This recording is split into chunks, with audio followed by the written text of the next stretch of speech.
You don't deserve a damn cent. My son's voice cut through the silence of the lawyer's office. He leaned forward, eyes burning, a cruel smirk tugging at his lips as if he already held the victory in his hands. The lawyer cleared his throat, adjusting his glasses. Papers rustled. I stared at the cup of coffee in front of me, untouched, already cold. The bitter smell filled my nose, mixing with the pounding tick of the wall clock. He looked so sure of himself. Perfect suit, expensive watch gleaming under the fluorescent lights, posture of a man who believed the world already belonged to him. I remembered not so long ago when he was a teenager slamming my apartment door in my face, shouting, "Mom's the only one who matters. One day it'll all be mine anyway." And here he was, grown, confident, certain his prophecy had come true. Then the words dropped like a bomb. In accordance with her last will, a significant portion of the estate, including business shares, is to be inherited by her former husband. The smirk slid off my son's face in an instant. His jaw clenched, his eyes widened. "What?" His chair screeched as he shot to his feet. No, that's wrong. Read it again." The lawyer kept his tone flat, professional. "This is the official signed document. There is no mistake." My son's voice rose, cracking. "She promised me everything. This isn't fair." I sat frozen, my hands trembling beneath the table, my chest heavy. For years I had been silent, swallowing humiliation. But in that moment, watching his arrogance shatter, I felt something shift deep inside me. For the first time in a long time, the weight was no longer on me. I wasn't always the man sitting in that lawyer's office, bracing for humiliation. Once, I was just a father who wanted to give his son the world. When he was little, everything seemed simpler. Saturday mornings meant pancakes in a messy kitchen. I'd flip them too early, half of them landing burnt on the plate, but he didn't care. He'd laugh, syrup running down his chin, and shout, "Best breakfast ever, Dad." I carried him on my shoulders through crowded fairs, bought him balloons that floated up into the sky the second he let go. We'd spend summers in the park, throwing a baseball back and forth until dusk. He'd complain about the mosquitoes, then fall asleep in the car before we even got home. There was one Christmas I'll never forget. I couldn't afford the game console he wanted, so I bought a used one from a pawn shop. I cleaned it for hours, wrapped it carefully, even wrote "brand new" on the box just to make him smile. When he tore off the paper and saw it, his eyes lit up like fireworks. For that one night, I felt like I hadn't failed him. But time has a way of carving cracks into everything. My marriage to his mother fell apart slowly, like a house eaten by termites. Arguments whispered in the dark turned into shouts. Cold silence replaced warm mornings. The divorce was brutal. She took the house, most of our friends, and worst of all, his loyalty. He was old enough to notice who had money, who lived in a big home, who could buy the latest gadgets. She gave him all of that. I gave him weekends in a small apartment and second-hand gifts I pretended were brand new. The first time he visited me after the divorce, he wrinkled his nose at the old couch, at the smell of cheap detergent on the sheets. "Why does it smell like this in here?" he asked, blunt and cruel in the way only a child can be. I laughed it off, tried to make it a joke. But when the door closed that night, I sat alone at the kitchen table, staring at the cracked linoleum floor, wondering if he'd ever look at me the same way again. I tried. God knows I tried. Birthdays with homemade cakes, Christmas trees cut from cheap lots, stories about my father and grandfather meant to remind him of where he came from.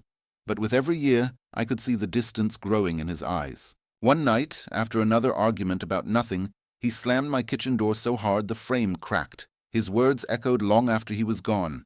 "Why can't you be more like Mom?" That sentence lodged itself deep, sharper than any knife. As he grew older, the gap turned into a canyon. He stopped answering calls, stopped coming on weekends. At family gatherings, he barely looked at me. If he spoke at all, it was to correct me, mock me, remind everyone I was the other parent. I still remember standing at his high school graduation, hidden at the back of the crowd. His mother waved proudly from the front row.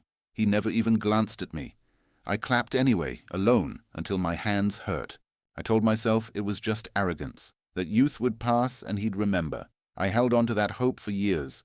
But it never came, and then his mother died, leaving behind a fortune that could make or break his world. When he walked into the lawyer's office for the reading of her will, he didn't look like a grieving son. He looked like a king walking into his coronation. Me? I was just the shadow in the corner, bracing myself for the final blow. The lawyer's office smelled faintly of dust and old paper, the kind of scent that clings to a place where secrets are kept. The fluorescent lights buzzed overhead, making every pause feel louder, heavier.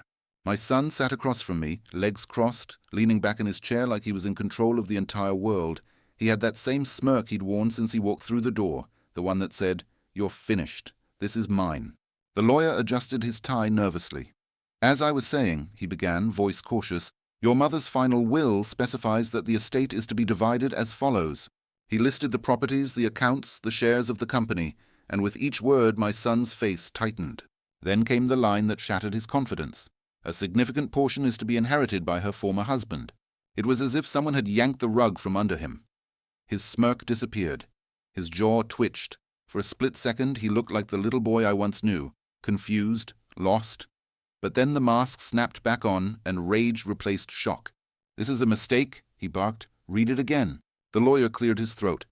"I assure you, Mr. Thompson, this is the signed and notarized will."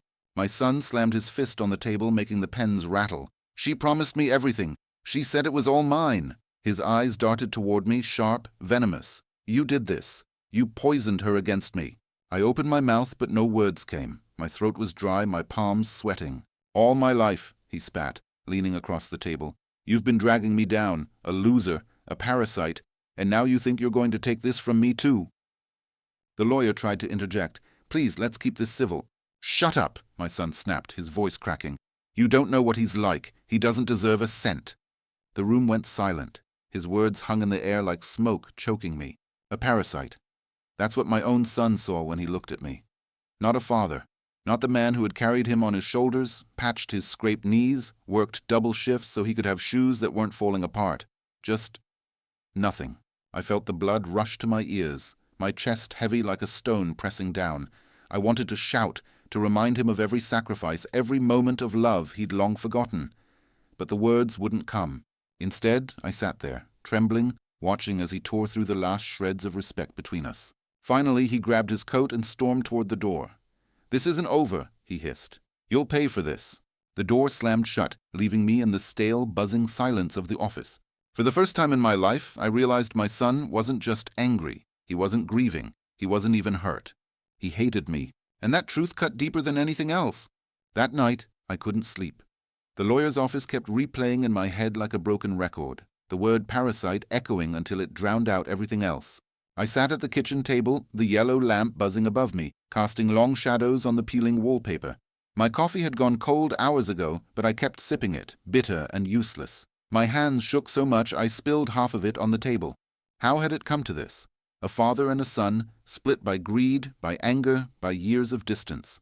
I had told myself he would come back, that one day he'd remember the pancakes, the Christmas tree, the bedtime stories. But now, he had cut me out like I was nothing. Worse than nothing, an obstacle. The next morning I tried calling him. No answer, just voicemail. My own son's voice saying mechanically, "Leave a message." I left one anyway. "We need to talk, please." My voice cracked at the end. No callback. I tried again the day after. Same result. By the third attempt, his inbox was full. I even wrote him a letter. Not an email, a real letter. I told him I still loved him, that I wanted to make peace. My handwriting looked shaky, like it belonged to a stranger. I slipped it into his mailbox, heart pounding like I was confessing to a crime. Days passed, no reply. One afternoon I went to his office. I waited in the lobby, clutching my coat like a fool. When he finally appeared, polished suit, phone in hand, I stepped toward him. "Son, please." He froze, looked at me with disgust, then waved for security. Just like that. 2 men in uniforms approached. He didn't say another word. He didn't have to. They escorted me outside like I was some intruder. My own son watched, expression blank, then disappeared into an elevator without a glance back. I walked home through the city, past glowing windows filled with people laughing, eating together, living. My reflection in the glass looked like a ghost, eyes sunken, shoulders bent. Another night, I saw him by accident. He was at a cafe, laughing with his friends. I said his name. He turned, saw me, and I swear his smile didn't falter. He leaned to one of them and whispered something. They all laughed. At me. That laugh followed me all the way home. I sat in the dark apartment, the clock ticking too loud. I didn't turn on the TV, didn't bother eating, just sat there, staring at the cold wall, wondering if he was right. Maybe I was useless. Maybe I was dead weight. The thought crept in, poisonous. What if I just gave up my share? Let him have it. At least he'd stop hating me. At least this ache would stop. But then another voice rose inside me, quieter but stronger. No. You gave him life. You worked yourself raw to put food on the table, to keep a roof overhead. You don't deserve to vanish. I put my face in my hands and wept like I hadn't in years. For the first time, I realized I wasn't just grieving my wife or the money or the past.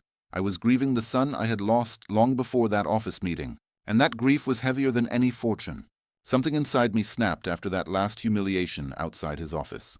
The way he looked at me, as if I was beneath him, as if I didn't exist. It burned deeper than any insult. I knew then I couldn't beg anymore. I couldn't wait for him to remember who I was. If he wanted a war over the inheritance, he'd get one, but not on his terms, on mine. The first thing I did was call the lawyer. My voice was steady this time, no cracks, no pleading. I want every detail of that will, every loophole, every clause. I want to know exactly what she left and what he can or can't touch. The lawyer hesitated. That could take some time. I have time, I cut him off. When the documents arrived, I spread them out across my kitchen table. For nights, I barely slept. The old lamp flickered above me while I traced every line, every signature. I highlighted passages, made notes in the margins. Slowly, the picture became clear. My ex-wife had left safeguards. My share wasn't just money. It was power, control in the company, assets in my name, things my son couldn't reach without me. And that terrified him. I decided to test it. I froze one of the minor accounts, nothing huge, just enough to make him notice. Within a day he called. His voice was sharp, impatient. "What the hell did you do?" I played dumb. "I don't know what you mean." "Don't play games with me," he snapped. "You cut me off from the Zurich account." "I didn't cut you off. It was never yours to begin with." The silence on the line stretched. I could almost hear his teeth grinding, then the click of him hanging up. That silence felt like victory, small but real. I went further. I met with board members one by one, quiet lunches, coffee in dim corners of restaurants. I told them stories, not lies, just truths they'd conveniently forgotten. How I'd been there when the company started, how I'd invested when others laughed, how I still owned controlling shares. Some looked uneasy, some nodded. One even said, "Your son thinks he runs the place already, but you've earned your seat." Every word strengthened me. At night, I wrote down everything in a notebook. Each step, each contact, each account moved under stricter control. If my son wanted a fight, he'd be walking into a maze I built myself. And I didn't stop there. I hired a financial advisor, not one of the flashy ones he surrounded himself with, but an old friend of a friend. Discreet, loyal. Together we tightened the locks, shifted investments, created barriers that my son wouldn't even see until he slammed into them. For the first time in years, I felt alive. Not just surviving, but fighting back. And I made sure to keep my mask on. When my son called again, demanding meetings, I met him, smiled, nodded, pretended to be the tired old man he thought I was. All the while, the walls closed in around him, one brick at a time. The more I studied the will, the clearer it became. My ex-wife hadn't just left me assets, she had left me leverage. She must have known what kind of man our son had become. Maybe she hadn't said it out loud, but the way she divided things told the truth she never could. I started digging deeper. Old contacts from my working days, people my son didn't even know existed. Men and women who respected me not because of money, but because of the years we had built something side by side. I took them out for coffee, called them late at night, listened to their grievances about the way my son strutted around as if he owned them. "He doesn't listen," one of them sighed, swirling the last of his whiskey. "All flash, no substance." I nodded slowly. Then maybe it's time someone reminded him whose name is still on the papers. Piece by piece, I stitched a quiet alliance. Meanwhile, I let my son believe he was winning. When he called to sneer, "You can't keep this up forever," I just chuckled softly like an old man losing his grip. Inside, I was taking notes. Every insult was fuel. Every threat was proof he was unraveling. At home, my apartment turned into a war room. Papers stacked in neat piles, sticky notes covering the fridge, my notebook filling with diagrams and plans. Even the cracked linoleum under my chair seemed less depressing, because now it was the ground where a battle was being fought. The turning point came when I discovered an overlooked clause in the will. My ex-wife had left me not only shares, but veto rights over certain company decisions. Rights my son had been abusing, assuming I'd never notice. The first time I exercised it, blocking one of his flashy but reckless deals, the board erupted in whispers. My son's face went pale with rage as the vote swung against him. He caught my eye across the table, his glare full of fire. "You think this makes you strong?" he hissed under his breath afterward. I leaned closer, my voice calm. "Number it makes me necessary." He didn't answer. He couldn't. That night I sat by the window with a glass of cheap scotch, watching the city lights flicker. For the first time in years, I wasn't crushed by loneliness. I felt the quiet thrill of a man who had stopped being prey and started becoming the hunter. This wasn't just about money anymore. It wasn't even about the will. It was about reminding him and myself that I was still here, still his father, and not a parasite. For weeks, everything had gone according to plan. I pulled strings quietly, tightened my hold on the assets, built alliances behind the scenes. My son raged, but he couldn't touch me. Until one morning, a thick envelope arrived at my door. No return address.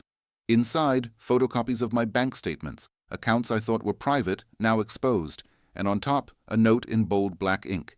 You can't hide from me. My stomach dropped. He had found a way in. The next day, I got a call from the financial advisor I trusted. His voice was tense. Someone's been digging. They've asked about your recent transfers. They're watching you. I felt the blood drain from my face, all my careful moves suddenly under a spotlight. When I went to the next board meeting, I could feel the shift, the murmurs, the sideways glances. My son had gotten to them. He spread rumors that I was unstable, that I was mismanaging funds, that I was clinging to power out of spite. Don't listen to him, I told one old partner afterward. You know what I've built. He hesitated. I do, but he's persuasive and young. People like young blood. That night I sat at the kitchen table, my war room of notes and papers spread before me, and for the first time doubt crept in. What if he really could turn them all against me? The phone rang. His voice, sharp and mocking, filled my ear. Thought you were clever, old man? Everyone sees through you now. You're finished. Soon enough I'll have it all, and you'll be left with nothing. My hand shook as I hung up. The silence after was deafening. Even my allies began to waver.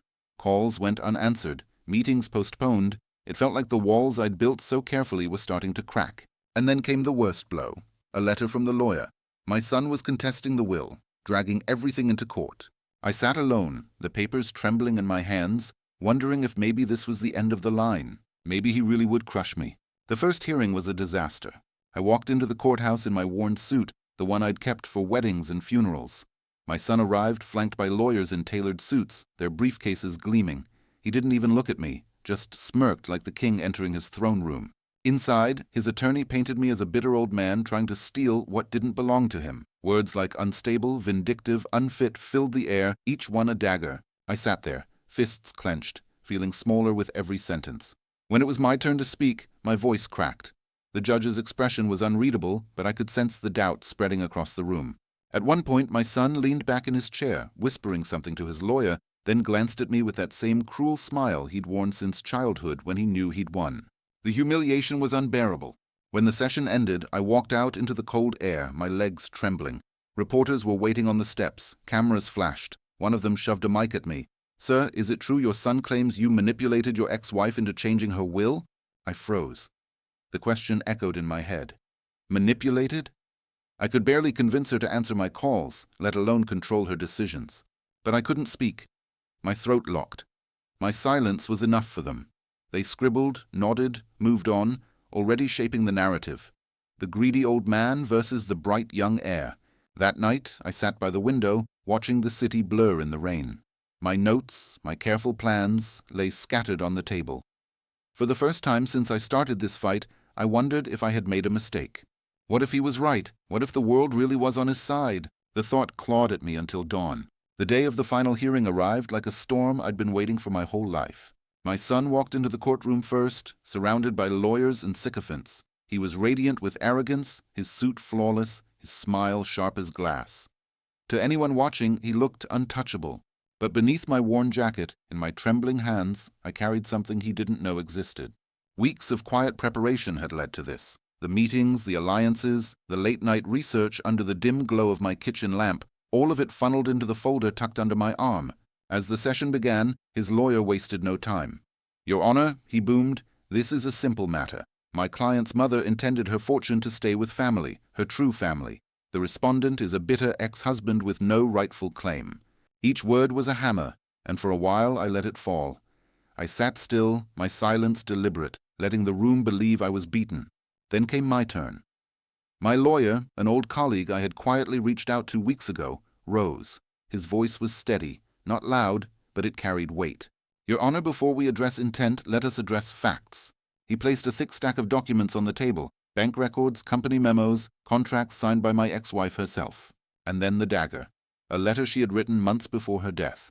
In it, she explained why she divided the estate as she did. clear, blunt, and damning. She wrote that our son was reckless, greedy, incapable of responsibility.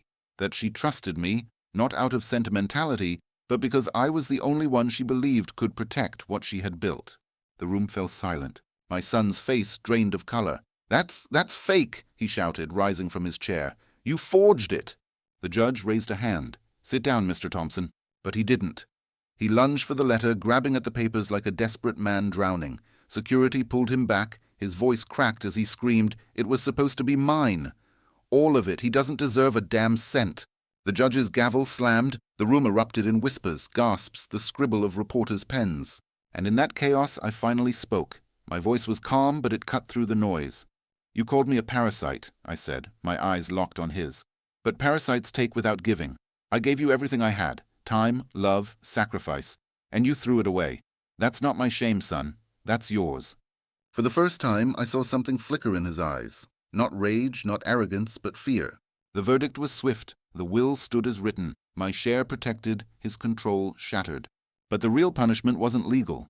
It was the moment he realized he had lost not just money, not just power, but the mask he wore so proudly. Everyone in that courtroom had seen who he truly was. When it was over, I walked out alone, past the flashing cameras and the sea of questions. My son trailed behind, shouting, cursing, his voice raw. Reporters turned their lenses on him, capturing every ounce of his downfall. I didn't need to say another word. Justice had spoken for me. Outside the courthouse, the rain had started, thin needles stitching the city together. Cameras followed him, not me. He tried to hold the smile, the winner's grin he'd practiced for years, but it slid, leaving something raw and frightened underneath. By evening, the article headlines were already multiplying. Will upheld, heir contests and losers. Founder's letter cites recklessness. I didn't share them. I didn't need to. The story was telling itself without my help. The board called an emergency session the next morning, not in the glassy boardroom he liked to parade through, but in a smaller conference hall, blinds drawn, voices low. He arrived late again, as if swagger could still buy him time. It couldn't. "We've reviewed the findings," the chairman said, hands folded. "The court's decision stands. We are moving to protect the company." My son laughed, a brittle sound. "Protect it from what? My father's pity share?" "Protect it from mismanagement," the PR director said. Calm, precise. "From unauthorized spending, from promises we can't honor." He looked around for allies and found only paperwork. My lawyer slid a fresh stack across the table. Voicemails, text transcripts, expense reports with his signature where there shouldn't have been any. "You recorded me?" he snapped at me. "No," I said. "You recorded yourself. Every threat you left on my phone. Every message you sent at 2 a.m., they belong to you." The vote took less than 5 minutes. Interim leadership confirmed. His access suspended pending a full audit. HR would coordinate logistics, a gentle corporate phrase for a door closing. He stood so fast, his chair toppled. "You can't cut me out of what's mine." "This was your mother's," I said. "You were supposed to carry it, not crack it open to see how fast it would pour." He shoved past the table and stormed out. The door didn't slam this time. It just sighed shut, as if the building itself had grown tired. Word spread through the floors faster than any memo. By noon, his badge stopped working. By 2, an IT tech disconnected his laptop. At 4, a cart with anonymous cardboard boxes rolled into his office. The trophies came down, their shine dulled by fingerprints. A photo of him shaking hands with a celebrity slid face down into bubble wrap. The life he wore like armor fit into 3 boxes and a paper envelope with a disabled access card. I didn't watch it happen. I went home, made tea, and stood by the window while the kettle whistled, the city breathing in the wet light. My phone buzzed once, twice, then settled. Messages from numbers I didn't recognize, some kind, some cruel. I let them stack up unread. Near midnight, there was a knock at my door. 3 hard raps, the kind that belong to people who think doors owe them something. I opened it. No suit this time. No armor. Just a hoodie, red-rimmed eyes, a face stretched thin over too many sleepless hours. He didn't ask to come in. He stared past me into the quiet apartment like he was looking for proof that I had won something he could still take. "You happy?" he asked, voice hoarse. "You finally did it. You made me nothing." I leaned against the frame. Behind him, the hallway hummed with the old building's electricity, the light flickering the way it always did at this hour. "I didn't make you anything," I said. "I stopped you from breaking what wasn't yours to break." He stepped closer. "You think a judge's stamp makes you a father? You think signatures turn you into a man?" "No," I said. "Years do. Nights. Buckets by the bed when you were sick. A shoe tied before school when you were late. Those made me your father. You threw that away." Something flickered in his eyes. He swallowed hard, anger fighting with something softer that didn't quite reach the surface. "You don't deserve a cent," he tried again, weaker now. "This was never about cents," I said. I reached to the shelf by the door and lifted the old glove, the leather gone stiff with time. "You remember this? You were 8. We sat in the park until the mosquitoes found us, and you fell asleep in the car before the 7th inning." He stared at the glove as if it were a trick. "So what?" he muttered. "So I didn't keep this because I wanted money," I said. "I kept it because I wanted my son. The court didn't take you from me. You did." He flinched, a small involuntary movement, like a muscle finally telling the truth. "You think I'll beg?" he said, forcing a smile that looked like a bruise. "You think I'll apologize? I'll rebuild. I'll make 3 companies. "You might," I said. "And if you do it clean, no one will be prouder than me. But you don't get to rebuild by burning me down." We stood in the doorway with the whole of our history between us, pancakes and arguments, Christmas trees and cold silences, a will written in ink and a childhood written in smaller, messier things. He broke first. "This isn't over," he whispered. "It is," I said. "Not cruel, not loud, just true. Not because I say so, because you ran out of other people to be." He looked past me once more, into my small, neat living room, the lamp with the yellow shade, the clean mug on the counter, the shoebox on the shelf with the lid not quite closed. He opened his mouth, closed it, and turned away. His footsteps faded down the hall. The elevator chimed. Then nothing. I set the glove back on the shelf and closed the door. The click of the latch was soft, but it echoed. In the quiet that followed, there was no triumph roaring in my chest, just a steadiness I hadn't known in years. Justice doesn't always arrive with trumpets. Sometimes it comes as a key that finally turns, a badge that stops working, a voice that runs out of threats. Sometimes it's a father who refuses to disappear. The silence afterward was different. Not the heavy, choking silence of shame, but a stillness that finally felt like rest. News spread fast. My son's outburst in court had been captured on 6 phones, replayed across social media like a cautionary tale. "Greedy heir loses everything," one headline said. Another simply read, "A son's downfall." People who had once praised him now kept their distance. Invitations stopped coming. Deals dissolved. Even the friends I'd seen him laughing with in cafes disappeared when the spotlight turned harsh. Arrogance is loud when the crowd claps, but it grows quiet when the room empties.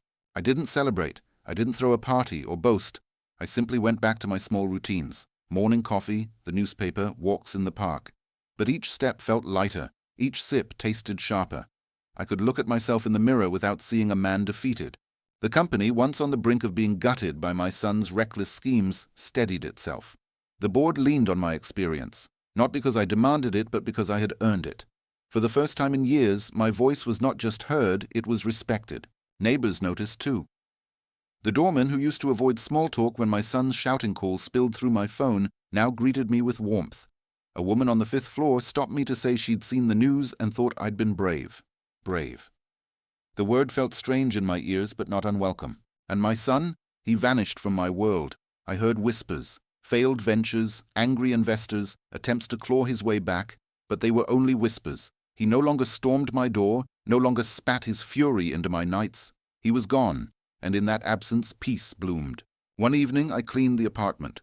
I found the old glove again, buried in the back of a closet. I placed it on the table, its leather stiff but still carrying the faint smell of dust and summer. I remembered that night in the park, his small hand clutching mine, the joy in his eyes when he caught a ball for the first time. Tears came, but softer this time. Not from grief, but from release. I whispered into the quiet room, "I did what I could." The rest was his choice. Then I put the glove back on the shelf, not as a wound, but as a reminder.